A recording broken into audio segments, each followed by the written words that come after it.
वंदे लोकतिलकं सात्वतवार्ता विभूषणं अमर कुत्युशरणं प्रबुद्धं लोकजीवनं प्रणय प्रमत्त जागदीपनं वंदे जीवन जीवनं सत्पुरुषं प्रणमामि लक्ष्मी माता षोडशी रूप धरणी अनुकूल शक्ति रूपा विश्वानंद विधायिनी ऋषि संपूजिता देवी पुरुषोत्तम संगिनी जगत कल्याण्या मां महालक्ष्मी नमस्तुते ब्रह्म मार्ग प्रदर्शकं प्रेम भक्ति विनायकं शांति स्वस्ति विधायकं जुगाचार्य प्रवरं नौमि ब्रह्म मार्ग प्रदर्शकं प्रेम भक्ति विनायकं शांति स्वस्ति विधायकं आचार्यं प्रवरं नौमि। इष्ट परिवार प्रति प्रत्येक के रातुल श्री चरणों में मेरा भक्तिपूत प्रणाम निवेदन करता हूँ। इस पवित्र नाम संकीर्तन सत्संग में जोगयुक्त परम दयाल परम प्रेममय श्री ठाकुर जी के पवित्र पूत पांजाधारी कर्मी दादाओं के उद्देश्य में मेरा आंतरिक राह प्रीति जयगुरु निवेदन करता हूँ और जोगयुक्त सारे गुरु भाई माँ को मेरा आंतरिक जयगुरु निवेदन करता हूँ। आप सबका इष्टोच्छल जीवन आचार्यमय जीवन परम दयाल के रातुल में निवेदन करता हूँ।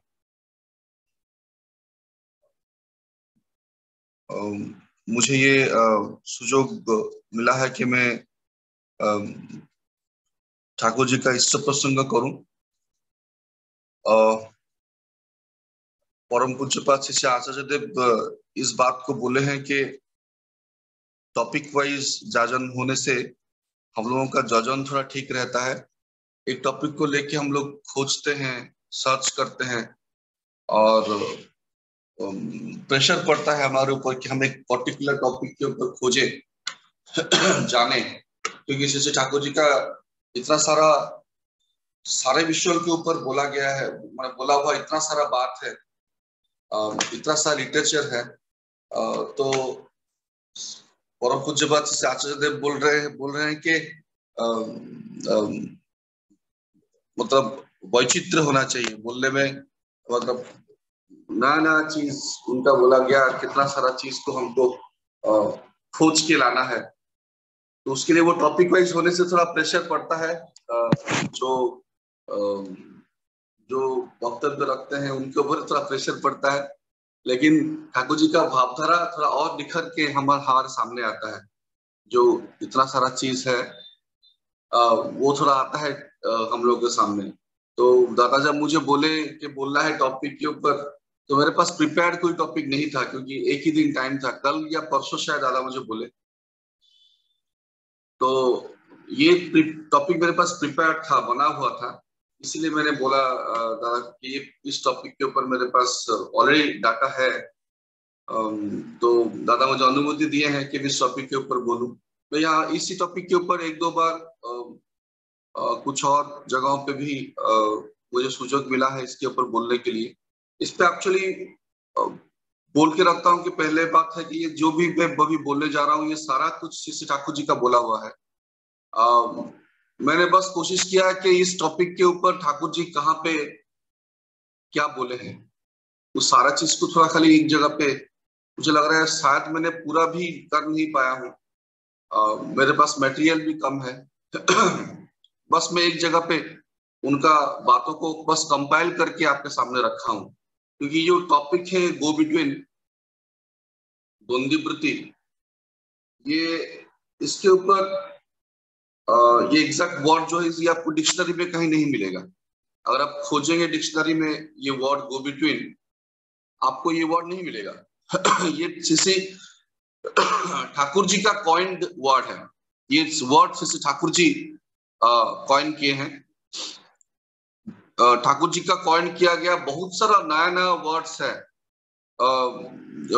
जो ठाकुर जी का जो डिक्शनरी है, एक उनका कॉइन किया गया वर्ड्स का डिक्शनरी भी है।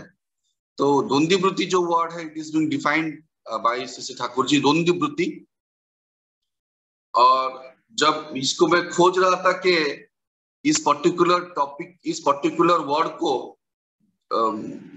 जब मैं खोजने गया गूगल में कि इसके रिलेटेड क्या और डाटा, किस कोई और महापुरुष इसके बारे में कुछ बोले हैं क्या, तो एग्जैक्टली तो नहीं मिला, लेकिन कुछ रिलेटेड चीजें मिली गो बिटवीन क्या है ये समझने के लिए आपको मैं कुछ और जैसे कि रामायण में एक दोहा हम लोग बोलते हैं कि रघुकुल रीत सदा चली आई, प्राण जाए पर वचन न जाई। ये हम लोग सब कोई जानते हैं। इसमें ये जो दोहा है इसके अंदर ही इंडिकेट किया जा रहा है कि रघुकुल रीत सदा चली आई, प्राण जाए पर वचन न जाई। ये अब अगर हम बात दे देते हैं तो प्राण चला जाए लेकिन वो बात नहीं जाना चाहिए। ठाकुर जी भी बोले हैं सत्यानुसरण में, अगर तुम भूल बोल दिए हो तो देखो भूल मत करो, करने से पहले बोलने से पहले विवेचना करो, लेकिन बोलने के बाद विमुख मत होना।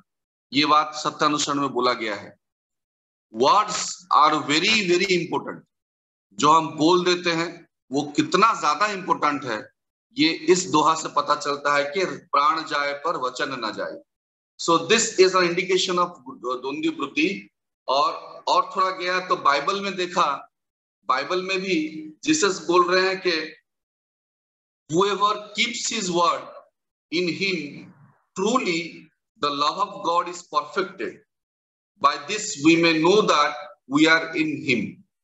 बोल रहे हैं कि जो अपना बात को रखता है, जो अपना दिया गया बात को रखता है, उसी के अंदर प्रभु की करुणा प्रतिभासित होता है। तो जब हम अपना दिए गया बात को रखते हैं तभी हम समझ सकते हैं कि हम उनके साथ हैं, वो हमारे साथ है। ये बाइबल का वर्शन है। और मुझे कुरान में मिला, an oath broken with Allah has an expiation of 10 hungry people, clothing 10 people, or freeing a slave. If you cannot afford this, you must fast 3 consecutive days. ये कुरान का वर्शन है। यहाँ पे भी आप देखें तो वो द्वंद्व वृत्ति का बात, वो एक इंडिकेशन मिल रहा है। बोला गया कि अगर आप अपना दिया गया वचन को अगर आप तोड़ते हैं तो आप उसका प्रायश्चित स्वरूप आपको 10 भूखे लोगों को खाना खिलाना पड़ेगा, उनका अन्न संस्थान करना पड़ेगा, उनका वस्त्र संस्थान करना पड़ेगा। और अगर आप नहीं कर सकते हैं 10 भूखे लोगों का अन्न संस्थान और वस्त्र संस्थान नहीं कर पाते हैं आज प्रायश्चित के स्वरूप पे, क्योंकि आपने अपना बात को तोड़ा है, तो आपको एक कृतदास को फ्री करना पड़ेगा। You have to free a slave. एक कृतदास को मुक्त करना पड़ेगा। ये सब प्रायश्चित है। और अगर ये नहीं कर सकते हैं, अगर ये भी आप नहीं कर सकते हैं, तो आपको 3 कॉन्जिक्यूटिव डेज के लिए उपवास रखना पड़ेगा, जिसको ठाकुर जी बोल रहे हैं कि शिशु प्रजापति व्रत एक आपको करना पड़ेगा। 3 कॉन्जिक्यूटिव डेज के लिए आपको उपवास रखना पड़ेगा। ये सारा प्रायश्चित है किसके लिए? अगर मैं अपना दिया गया वचन, अगर मैं अपना बोला हुआ बात को नहीं रखता हूं। So this all things are actually indicating कि बात का इंप्लीकेशन कितना ज्यादा है, जो हम बोलते हैं उसको रखना कितना जरूरी है। और इसी चीज को श्री ठाकुर जी एक वर्ड में बोल रहे हैं कि गो बिटवीन द्वंद्व वृत्ति। तो अभी अगर हम लोग ये समझने के लिए, ये द्वंद्व वृत्ति समझने के लिए हम लोग एक श्री ठाकुर जी के जीवन का इंसिडेंस मैं बोल रहा हूँ, शायद इससे भी हमको समझ में आए। श्री ठाकुर जी के जब छोटे थे तो उनको उनके गुरुदेव एक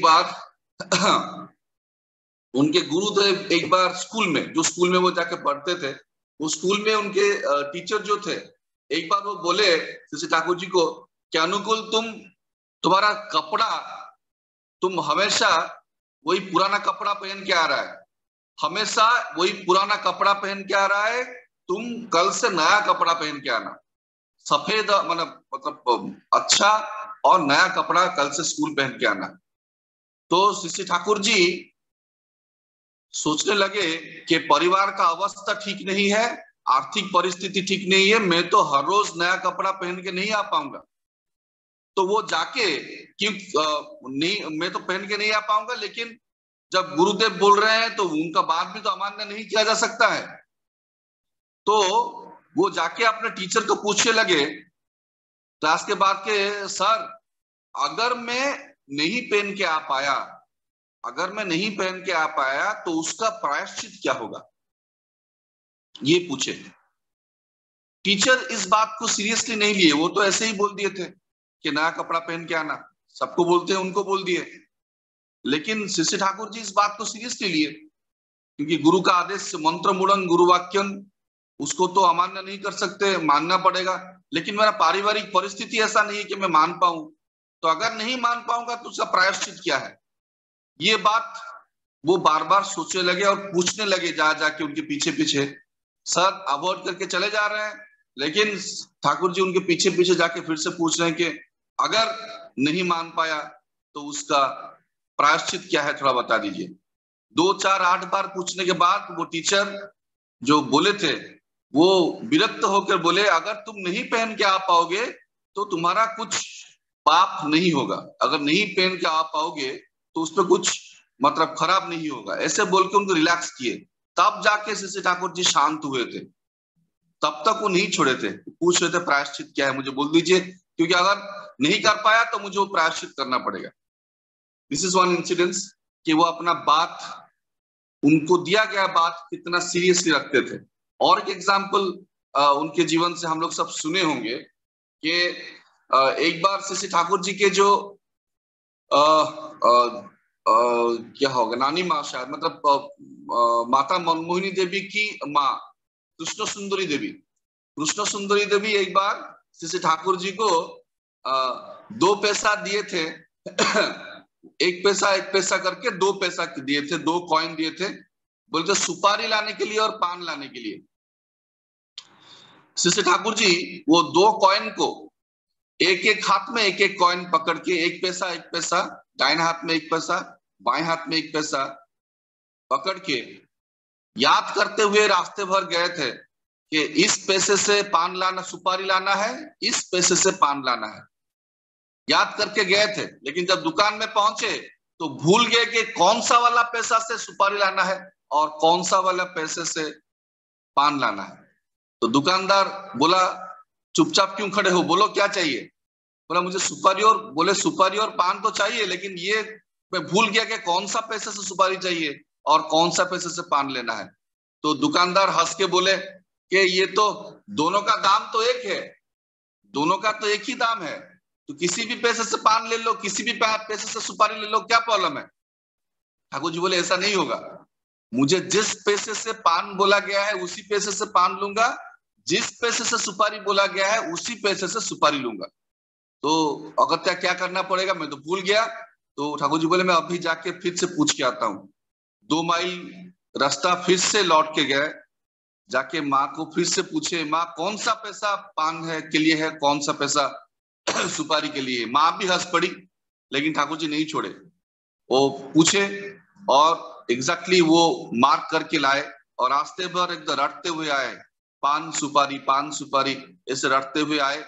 आके फिर उस पैसे से, जिस पैसे से पान बोला गया था उस पैसे से पान खरीदे, जिस पैसे से सुपारी बोला गया था उस पैसे से सुपारी खरीदे। ये भी उनका जीवन का घटना है और यहाँ से आप समझ सकते हैं, this is an indication of avoiding go between. यहाँ भी वो अपना जीवन देके गो बिटवीन को अवॉइड करने की कोशिश कर रहे थे। तो हमारे जीवन में हम लोग बहुत सा जगहों पे गो बिटवीन करते हैं। जैसे कोई भी एक बात, कोई भी एक काम करने के लिए सोचे, नहीं किए, वो गो बिटवीन है। किसी को कोई बात दिए और उस बात को नहीं रखे, वो गो बिटवीन है। किसी से पैसा उधार लिए, ठीक टाइम पे नहीं दिए, वो भी गो बिटवीन है। किसी से किताब लिए उधार के पढ़ के दे दूंगा, मेरे पास पढ़ा हुआ है वो किताब, अभी तक मैं ना पढ़ रहा हूं ना दे रहा हूं, ये गो बिटवीन है। कोई भी एक काम करने के लिए डेडलाइन फिक्स किया कि इस डेडलाइन तक खत्म कर दूंगा, लेकिन नहीं कर पाया, वो भी गो बिटवीन है। किसी से किसी एक दोस्त से, किसी गुरु भाई से कोई एक स्पेसिफिक पर्पस के लिए मैंने कोई पैसा रिसीव किया, लेकिन उस पैसे को मैं किसी और पर्पस के लिए खर्चा कर दिया। मान लीजिए मैं देवघर जा रहा हूँ, आश्रम जा रहा हूँ, कोई गुरु भाई मुझे पैसा दिया, ये दिए मुझे कि ये 100 रुपए ले लीजिए, ठाकुर जी के पास प्रणामी दे देंगे। मैं उसको लेके मैं अपने पर्स पर रख दिया और जब रास्ते में जा रहा था ट्रेन में, तो वो पैसा खर्चा हो गया। जो 100 रुपए का नोट वो गुरु भाई मुझे दिए थे, वो 100 रुपए का नोट मैंने खर्चा कर दिया। फिर जब मैं देवघर पहुंचा तो मैं अपना खुद का एक नोट लेके मैं दे दिया, मुझे लगा कुछ प्रॉब्लम तो नहीं हुआ। लेकिन उसके बीच में विशाल एक प्रॉब्लम हो गया जिसका नाम गो बिटवीन है, वो द्वंद्ववृत्ति है। जो पैसा, जो नोट मुझे दिया गया था, मुझे वही नोट देना था। तो when word and action does not replicate our thought, जब हमारा बात और हमारा कर्म हमारा चिंता के साथ कोहेरेंट नहीं होता है, वो द्वंद्ववृत्ति है। Being a hindrance to somebody's normal flow of life is also द्वंद्ववृत्ति। इसलिए आप देखे होंगे जब परम पूज्य पद से चाचा देव चल के कहीं जा रहे हैं, उनको प्रणाम निवेदन नहीं किया जाता है। बहुत लोग प्रणाम कर देते हैं, वो सेवा अपराध हो जाता है, वहां पे प्रणाम नहीं करना है।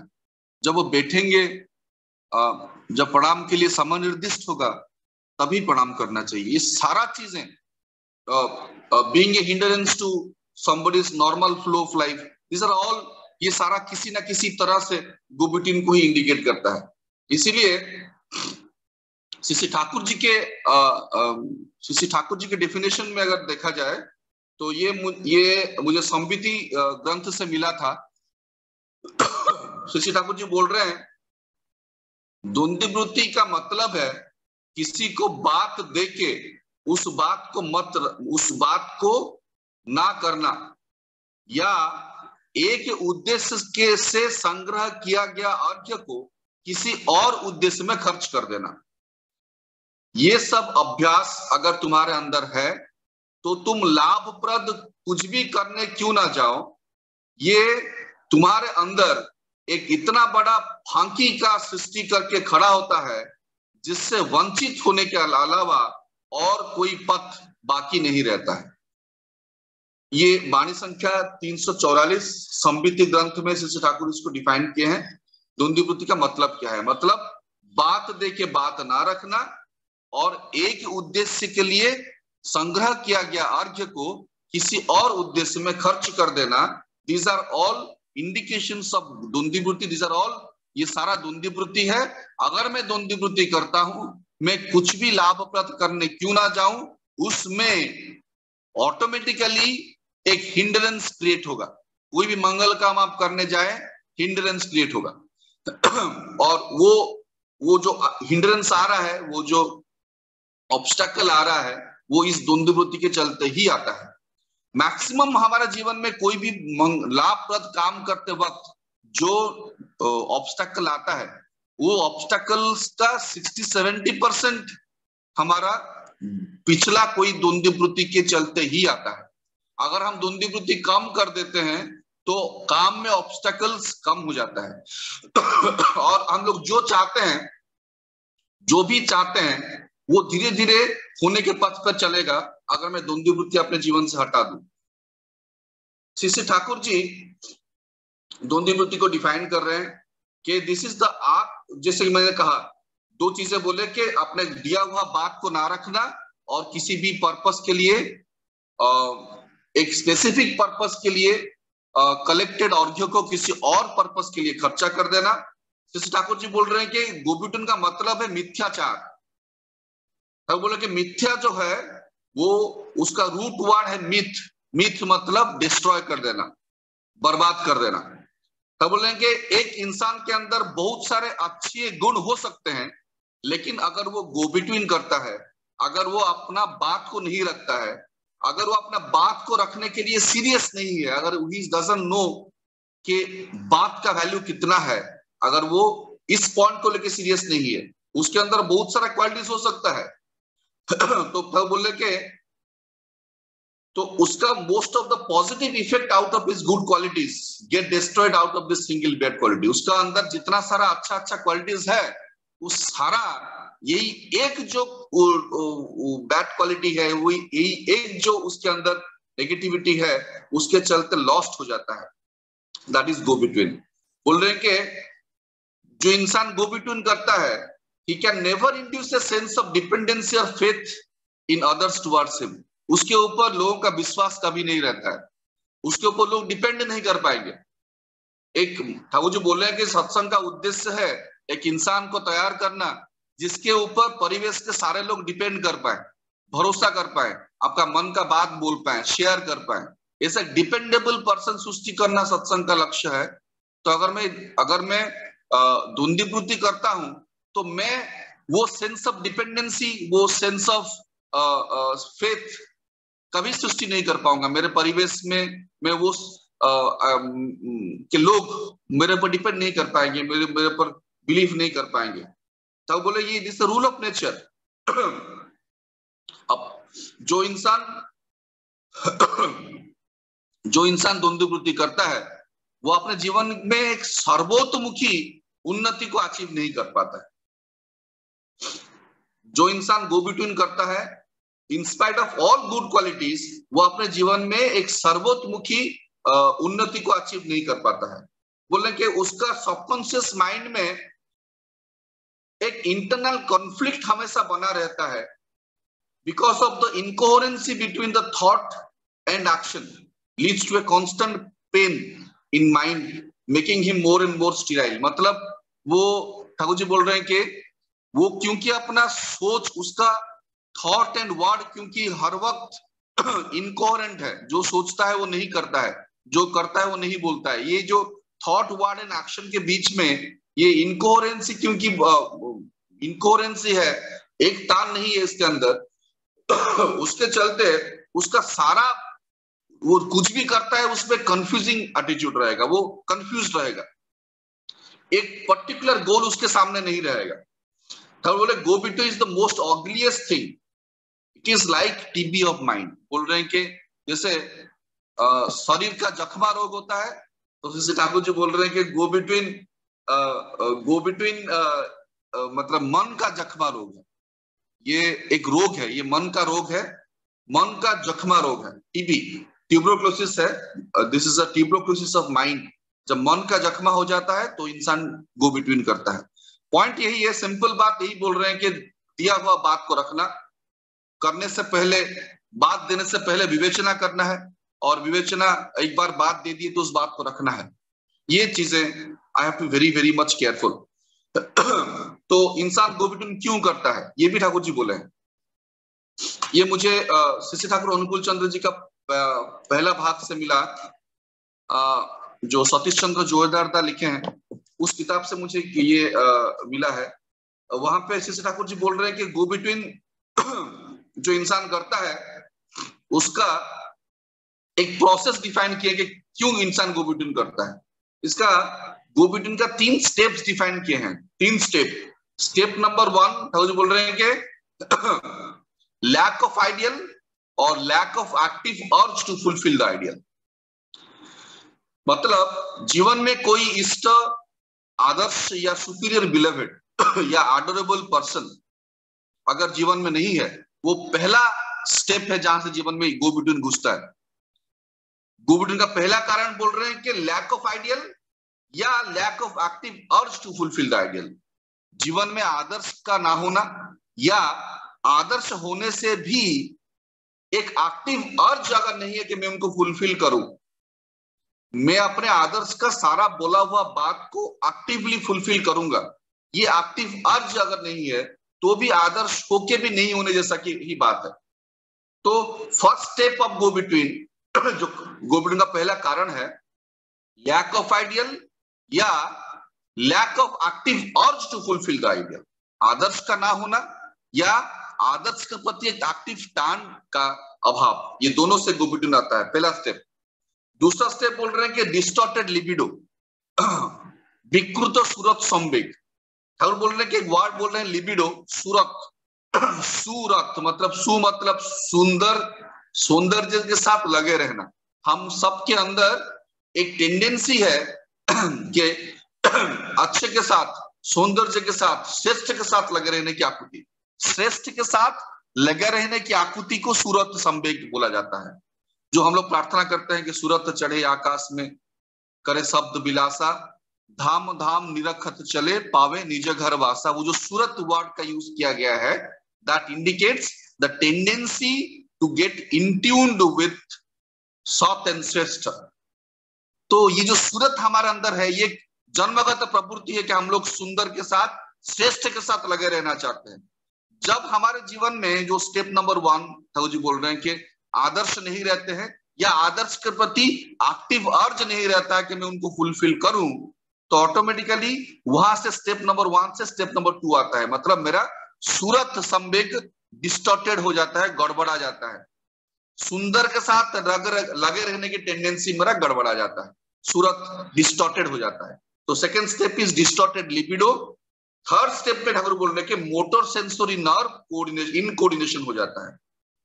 बोले कि डिस्टॉर्टेड लिबिडो, जो मेरा जो सूरत संवेग जब गड़बड़ा जाता है, तो उसके चलते क्या होता है कि मेरा मोटर एंड सेंसरी नर्व इनकोऑर्डिनेटेड हो जाता है। मतलब मेरा पूरा बॉडी को अगर मैं देखूं, पूरा जो बॉडी का नर्व सिस्टम है, स्नायु है, उसको 2 पार्ट में डिवाइड किया जा सकता है। एक है मोटर नर्व, एक है सेंसरी नर्व। मोटर नर्व मतलब वो नर्व जिसके चलते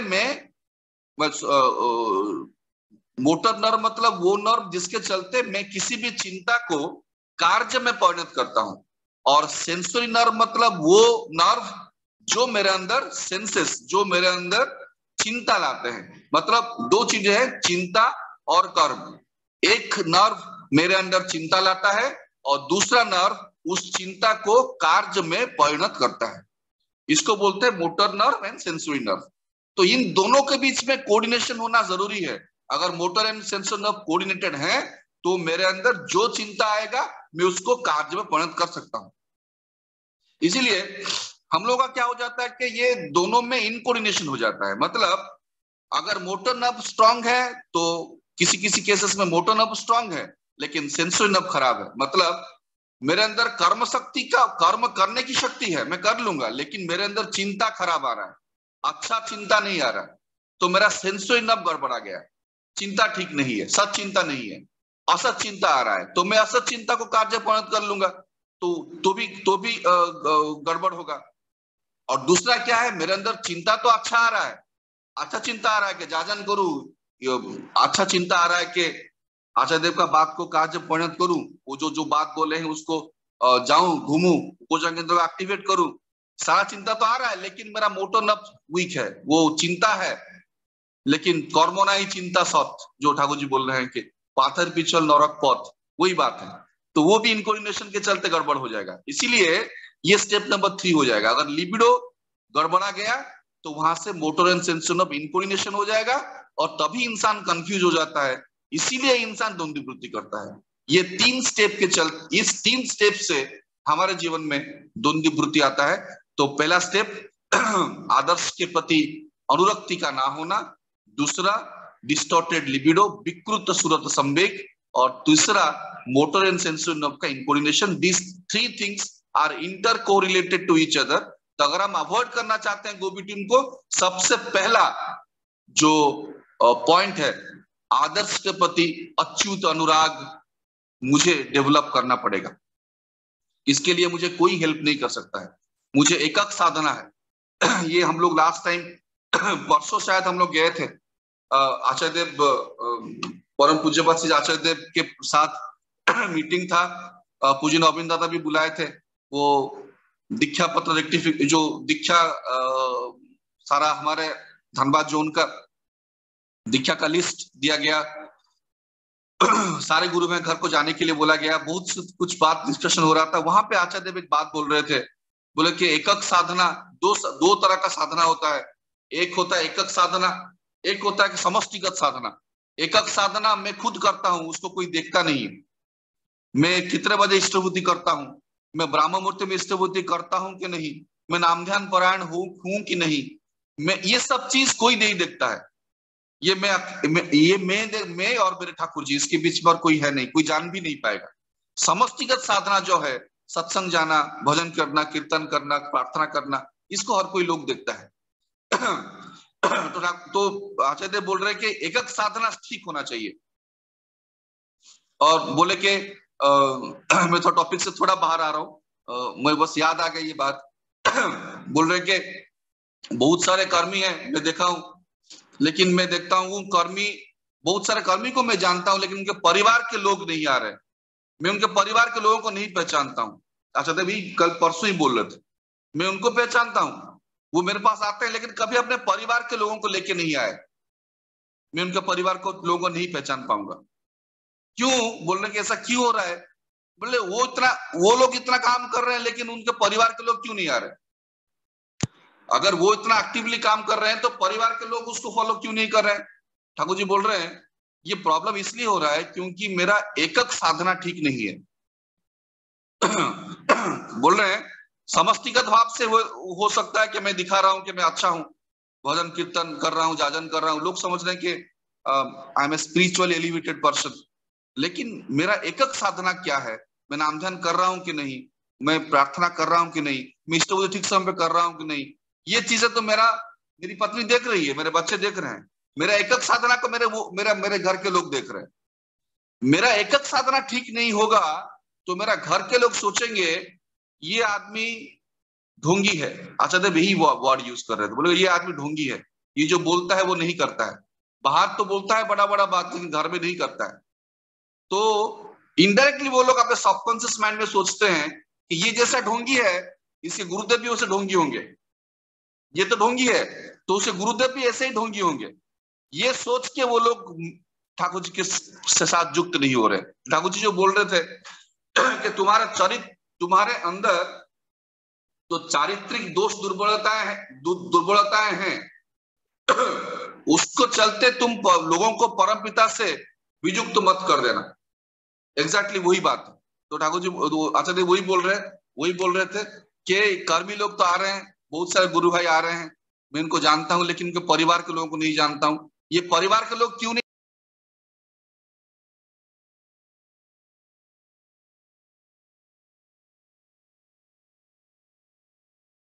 ठीक नहीं है? और ये बात मुझे यही से मुझे दस याद आ गया, ये जो मोटो सेंसन ऑफ इनकोर्डिनेशन, ये एक्टिव अर्ज टू मतलब इष्ट के प्रति अच्युत अनुराग, यही बात से मुझे ये बात याद आ गया। आचार्य देव यही बात बोल रहे थे कि मुझे अपने एकक साधना से मेरे इष्ट देव के प्रति वो अच्युत अनुराग को बढ़ाना है। ये सबका रूट है। अगर वो ठीक रह गया, जो मुझे बोला गया है ब्रह्म मुहूर्त में इष्टभूति, नाम ध्यान, प्रार्थना, जजन जाजन, ये चीज अगर मैं ठीक से करूंगा तो ऑटोमेटिकली मेरा ये स्टेप नंबर 1 स्ट्रांग रहेगा और वहां से गोबिटन के होने के चांसेस कम जाएंगे। फिर ठाकुर जी बोल रहे हैं कि इंपैक्ट ऑफ गो बिटवीन, ये तो हो गया गो बिटवीन का रीजन। फिर ठाकुर बोल रहे कि गो बिटवीन का इंपैक्ट क्या है। अगर कोई गो बिटवीन करता है तो उसके चरित्र के ऊपर, उसके जीवन के ऊपर उसका इफेक्ट क्या है, इंपैक्ट ऑफ गो बिटवीन। बोल रहे हैं कि बोले कि जो लोग गो बिटवीन करेंगे वो जनरली हर काम में अनसक्सेसफुल होंगे। एक काम को सक्सेस की तरफ ले जाने के लिए उनको बहुत ज्यादा परिश्रम करना पड़ेगा।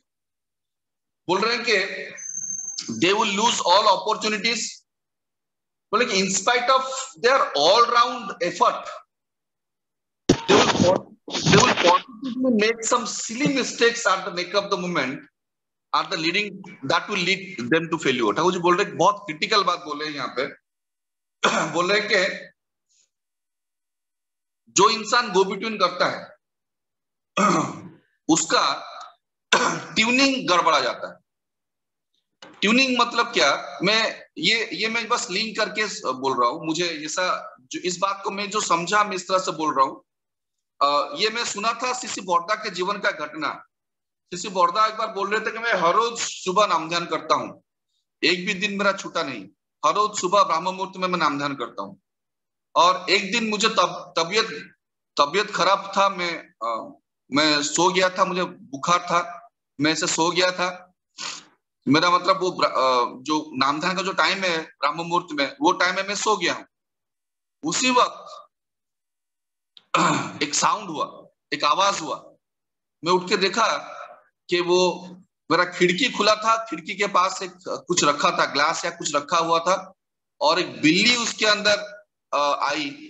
उस खिड़की के अंदर जब घुस रही थी अंदर, तो उसके धक्के से वो ग्लास नीचे गिरा और वो ग्लास के साउंड से मेरा मेरा नींद खुल गया और मैं बैठ के नाम ध्यान करने लगा। ये जो इंसिडेंट्स में सुना था, आप लोग भी सुने होंगे इस बात को। इसमें एक बहुत बड़ा बात छुपा हुआ है, क्योंकि वो हर रोज नाम ध्यान करते थे। देखिए, एक दिन जब नहीं कर पाए, जब उनका तबीयत साथ नहीं दे रहा है, तब प्रकृति, नेचर उनको उठा दे रहा है। आप देखिएगा ना, जब आप रात में प्रार्थना करके सोएंगे, ठाकुर मुझे कल सुबह उठना है, दया करके मुझे उठा दीजिए, नाम करके 2 मिनट या 5 मिनट नाम करके अगर सोएंगे, आपको कोई अलार्म की जरूरत नहीं, आप ऑटोमेटिकली उठ जाएंगे। बॉडी क्लॉक है, एक है। हमारे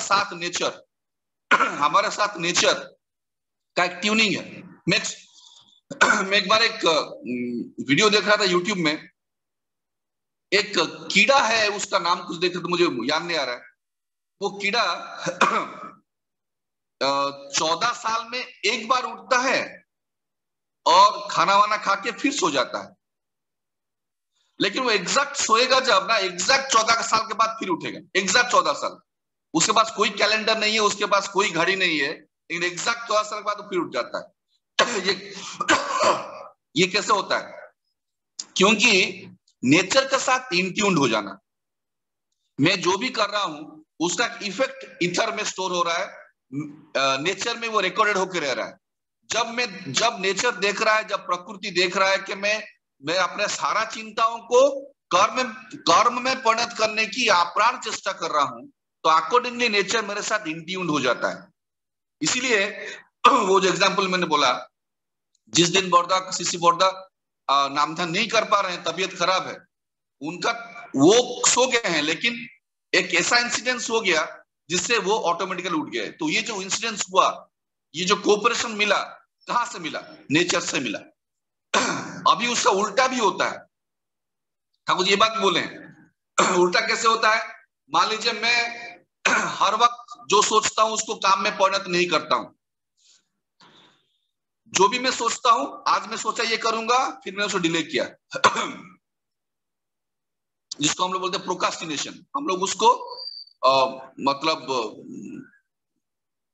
आज का काम कल पे टाल के चलता हूं। ये मैं हमेशा करता हूं, इंट्यून्ड हो गया हूं। तो मेरे साथ ऑटोमेटिकली जब मैं सोचा हुआ बात को, बोला हुआ बात को कर्म में परिणत नहीं करता हूं साथ ही साथ, तो ऑटोमेटिकली मेरे साथ नेचर भी इंट्यून्ड हो जाता है।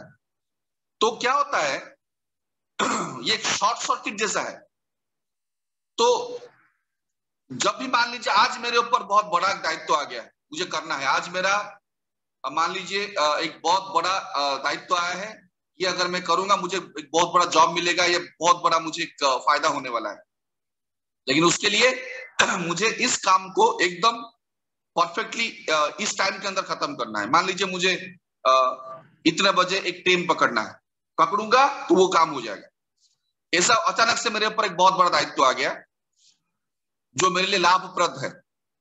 जब मैं उसको करने के लिए जाऊंगा तो क्या होगा? ठाकुर बोले अड़चन आएगा। नेचर तुम्हारे काम में अड़चन पैदा कर देगा। क्यों? क्योंकि मैं अपना पिछले अभ्यास से नेचर को मेरे साथ ऐसे इंट्यून कर दे। नेचर जान गया है कि ये अपना सोचा हुआ कर्म को काम में परिणत नहीं करता है। तो जब मैं आज मैं अचानक से जब अपना पूरा फोर्स लगा रहा हूं उस काम को वास्तवायित करने के लिए, नेचर उस काम में अड़चन पैदा करेगा। जैसे शिष्य बोर्दा के केस में नेचर अपने एंड से कोऑपरेट कर रहा था, मेरे केस में वो अड़चन पैदा करता है। ठाकुर जी बोल रहे हैं कि कुछ ब्लंडरिंग मूव तुम लोगे at the neck of the moment. तो बोले कि कुछ ना कुछ घटेगा। देखना, हो सकता है कि तुमको मान लो वो ट्रेन पकड़ना है, तो लास्ट मोमेंट में सब कुछ अगर रेडी हो गया, देखना उस वक्त तुमको पायखाना लगेगा, you will have a call of nature. तुम पायखाना चले जाओगे, उस मुहूर्त में तुम उस मोमेंट को तुम मिस करोगे ही करोगे।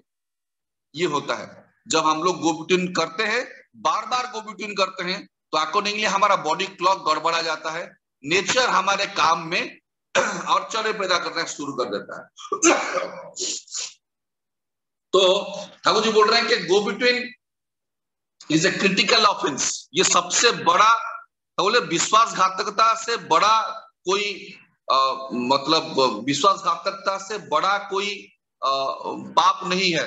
जो कोई भी पाप क्यों ना हो वो विश्वासघातकता को टच करके ही आता है। तो जो बोलेंगे गोबिटून के अंदर विश्वासघातकता का 7 रंग है, जो इंद्रधनुषी रंग 7 रंग विज्ञो। तो बोले कि जो विज्ञो माने go between is a critical offence, it contains the विज्ञोर ऑफ ट्रैकरी। विश्वासघातकता का 7 रंग द्वंद्ववृत्ति के अंदर छुपा हुआ है। तो बोल रहे हैं कि जो इंसान द्वंद्ववृत्ति करता है उसका धर्म राज्य में घुसने का अधिकार नहीं है। आप सत्यानुसरण का पहला वाणी देख लीजिए, जे सर्वप्रथम हम लोगों को दुर्बलता के विरुद्ध युद्ध करना होगा, साहसी बनना होगा, वीर बनना होगा। पाप का ज्वलंत प्रतिमूर्ति है दुर्बलता, भगाओ जितना शीघ्र संभव हो इस रक्त शोषणकारी अवसाद उत्पादक वैम्पायर को। जो वाणी बोला गया है कि सेकंड पारा में कि मन मुख एक हो जाने से और अंदर दुर्बलता नहीं रह सकती है। अंदर का गुप्त आवर्जना भाषा में निकल जाता है, पाप जाके उसके अंदर घर नहीं बना सकता है। तो जो मन मुख एक करना, ये सत्यानुसरण का पहला वाणी में फर्स्ट पेज में इसको लिखा गया है। तो वही बात बोल रहे हैं, जो गो बिटवीन करता है, जो अपना दिया गया बात को नहीं रखता है, he doesn't have the right to enter to the world of divinity। बोल रहे कि बहुत सारे कंट्रीज में जो तुम देख रहे हो, डेवलप कंट्रीज है, यूएसए एंड ऑल, तुम देखोगे वहां पे लोग द्वंद्ववृत्ति को अवॉइड करते हैं, तभी वो कंट्रीज इतना डेवलप्ड है। बेसिक प्रिंसिपल वही है।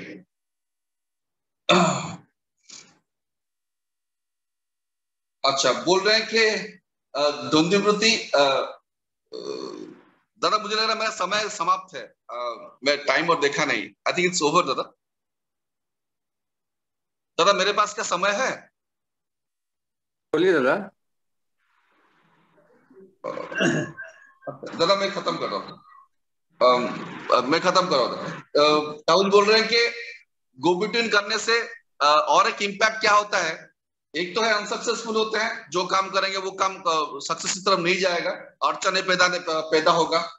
दूसरा बोल रहे हैं कि इंसान हिपोक्रिट हो जाता है।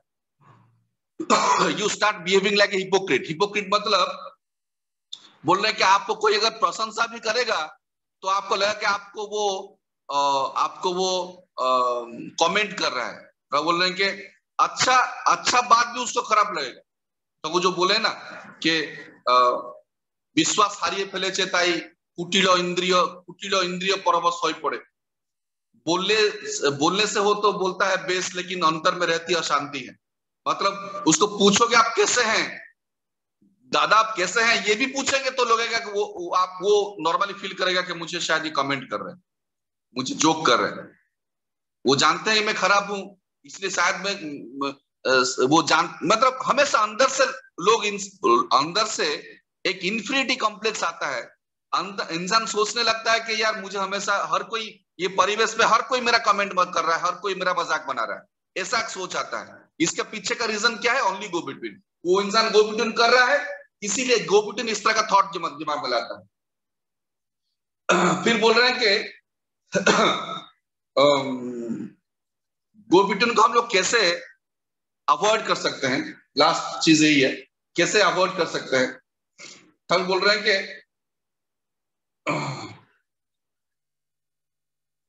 बोला कि कुछ भी हो, आज से मैं गो बिटवीन नहीं करूंगा, इसी संकल्प के साथ मुझे लग जाना पड़ेगा।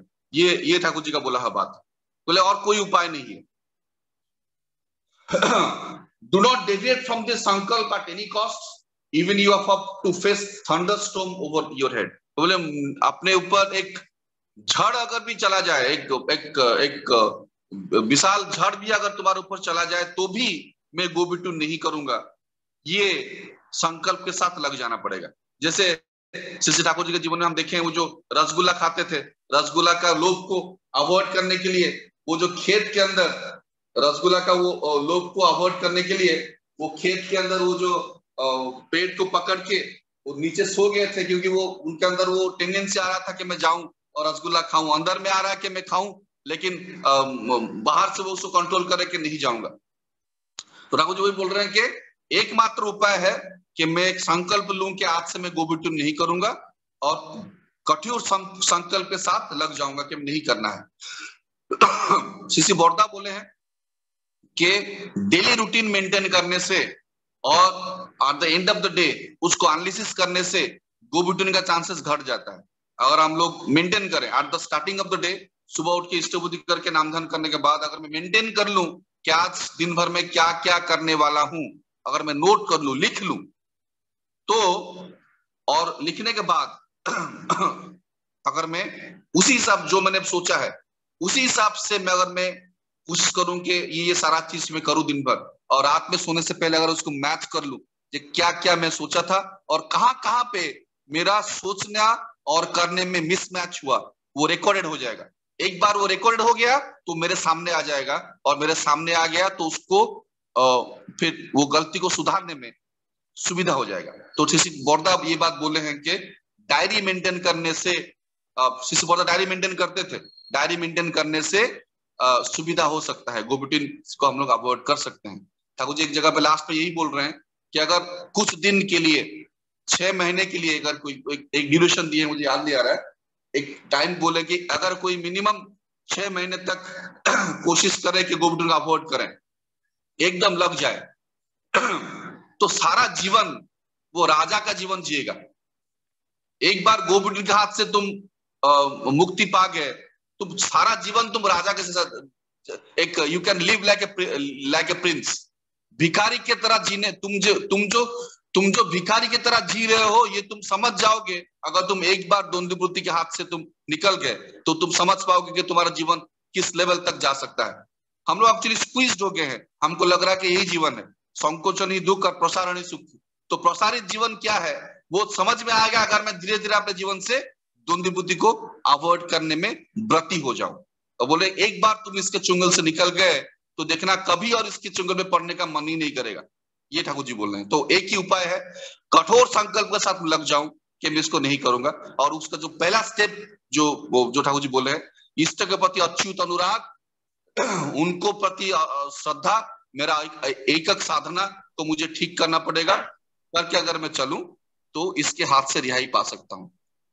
मैं कुछ चीजें बहुत कुछ छूट गया, मैं शायद नहीं बोल पाया, जो मैं कंपाइल किया था आप लोगों के सामने रखने की कोशिश किया। ये एक बहुत इंपॉर्टेंट बात है। मैं ये बात बोलते वक्त मैं खुद समृद्ध हुआ, मैं बहुत दिन से इसके बारे में आलोचना नहीं हुआ था, तो ये सब बोलते वक्त मेरे सामने वो सारा चीज दिख रहा था जो मैं गोबिटून कर रहा हूँ।